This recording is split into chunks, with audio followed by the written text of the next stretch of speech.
Hello everyone, welcome back. Today I'm going to be rating the most stupidly expensive guitars that I can dig up across the internet. But before we get into it, a quick word from the sponsor of today's video, my merch store, www.shopsamuraiguitarist.com. Over there, I have a number of t-shirt designs for all of your needs. Do you need a sharp look for your first date in over a year? Try out the pixelated guitar playing samurai. Do you have a somber event, like a funeral on the horizon? Well, consider the Sammy G Grade 9 school photo shirt. Gotta go to some annoying event like a wedding? Well, the Shop Dogs logo is the one that I would recommend. Whatever the occasion, there's a variety of designs, styles, sizes, and colors over at shopsamuraiguitarist.com. The first 50 of you to use promo code EXPENSIVE will get 10% off your order. Links in the description. Anyways, on to the expensive guitars. All right, I feel like we need to set up a rating system here to gauge the goodness of these guitars.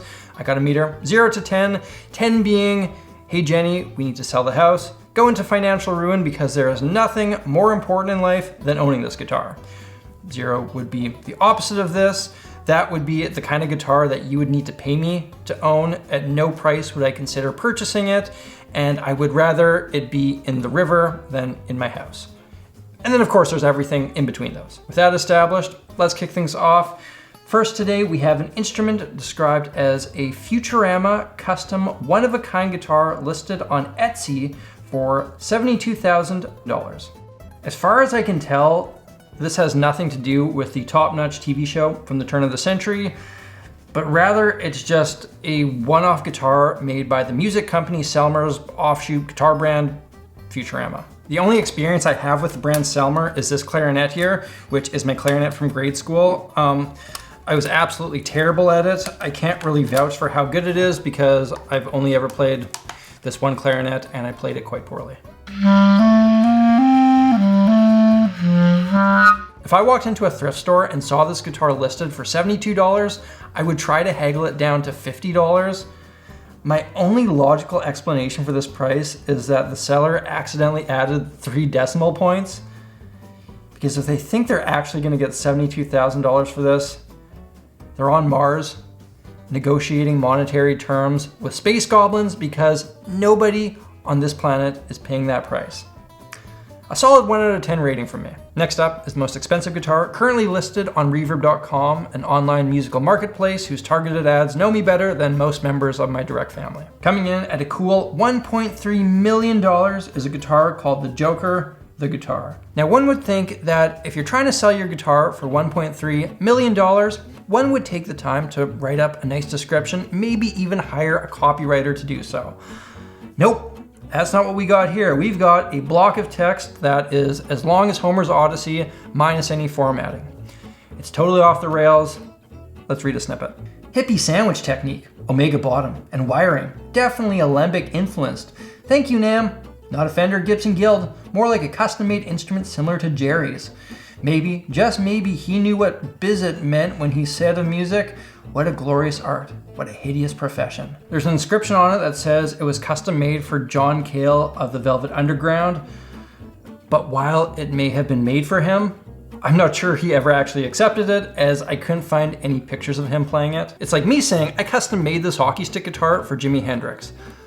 I don't think he will ever play it, and I'm not sure it adds a ton of value to it. I don't know, I could be wrong on this. Maybe he did play it. I didn't spend that much time looking. Either way, good luck on the sale. Reverb seems quite optimistic. It's telling me that it's predicted to go soon. So, you know, power to all you people involved with this.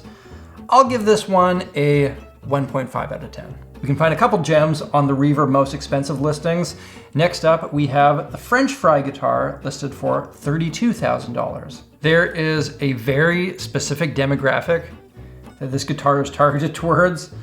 You would need to be a guitar collector, a huge McDonald's fan, and someone that also has $30,000 lying around. That guy isn't me. $300, and then we could talk. This is gonna be a 3 out of 10 in my books, only going that high because the McDonald's arch lights up as seen by this picture featuring a guitarist playing it who might be the Edge, but probably isn't. If this guitar happens to be the kind of thing that you've always dreamed of, I'll put an affiliate link in the description in the off chance that I can make a couple bucks off some rich guitar collecting Big Mac gobbler. Okay, I feel like I need to find something I actually like here. Ooh, check this out. On the auction site, Gotta Have Rock and Roll, they have the 12 string that Bob Dylan played on Blonde on Blonde. I happen to be a huge fan of 12 strings, huge fan of this record. I even think one of my MSN Messenger profile pictures back in the day was a picture of Bob playing this specific guitar. It looks like it ended up selling for $425,000. So while I would never spend that kind of money on a guitar, that's a solid 8 out of 10 in my books. And I'm sure it is now making some baby boomer dentist guitar collector very happy. Oh, hello there. Okay, this is an easy 10 out of 10 in my books. A Synthax from the 80s that unfortunately has already sold for $27,000. For me, as the self-proclaimed voice of weird guitars, this is one of the holy grails. I first encountered this instrument listening to the band Bela Fleck and the Flecktones, where their drummer Future Man plays a modified version of this, which he called the Synthax Drumitar. They were made in highly limited quantities back in the 80s. They have this weird offset neck, MIDI pads, foot pedals, all sorts of oddities. I would absolutely love to feature one of these in my World's Weirdest Guitar series. I'm kind of happy that this listing is sold because this is the kind of thing that one seriously considers selling off an organ to raise the money for. On pristineauction.com, they have some super cheap acoustic with a picture of B.B. King listed for $3,000 because it was also signed by B.B. King. Someone at some point met B.B., an absolute legend and by all accounts, a pretty cool guy. And in that short encounter, they had him sign this horrific guitar, all with the intent of making a quick buck. The man was a national treasure. He wasted at least 15 seconds of his life. For shame, 0 out of 10. Besides the B.B. King guitar, this auction house has some pretty classy pieces. Have you ever wanted to own a Kid Rock Huntington guitar with the singer's autograph on it? $1,700, and that experience can be yours. For everyone else, 0 out of 10. Or how about this one? An Alex Rodriguez signed acoustic for $450. Because what better way to commemorate a baseball legend than a guitar? I'm not a baseball fan, and even if I was, my buddy Mike, who is a baseball fan, told me that the Yankees are the last team one should root for, so I'm giving this one another 0 out of 10. Let's jump over to eBay to see what we can come up with. Ooh, how about this one here? A vintage Selmer, second Selmer sighting in this video, lap steel guitar listed for $35. A pretty good price, right? Well, shipping is $10,000. Because apparently this guitar is being shipped on a private jet and is being hand delivered by Bobby Selmer himself. I mean, it was sold. I just sincerely hope whoever bought it read this important detail about the shipping. 5 out of 10 for the guitar, because while it actually seems cool, it seems like it would be gross to clean. 0 out of 10 for shipping. Ooh, look at this one. I actually find this one kind of cool in its over-the-top gaudiness. A 2006 Gibson L7 Ren Ferguson guitar for $40,000. I don't know who that is, but man, these inlays definitely caught my eye. I'm also a huge fan of how those big old jazz boxes sound, and I don't own one myself, so that's a strong 7.5 out of 10 in my books. If I was offered a new car or this guitar, I would have some serious thinking to do.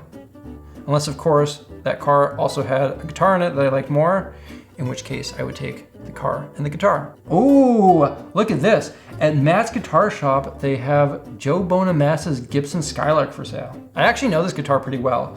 One summer a couple years back, I spent a decent chunk of time trying to figure out the whole slide thing. And in that process, I came across a video where Joe demonstrates his approach to playing slide. I watched it countless times, dissecting every note he played in the video. This was a guitar he was playing in that video, and it sounded so good that I tried to track one down for myself, only to find out that it's a prototype that Gibson never put into production, so I'm pretty sure this is a one-off. There's no price listed. You have to contact them, which is never a good sign for the old pocketbook. Of everything we've looked at so far, this is the one that tempts me the most. 9.5 out of 10. If you see me playing this in the coming weeks, you will know that I've made a very bad financial decision. The most expensive guitar at Norman's Rare Guitars right now is a Martin OM28 from 1930 for $46.5 thousand. You gotta wonder what a guitar like this has seen in its 90 odd years. Who owned it? What songs were played on it?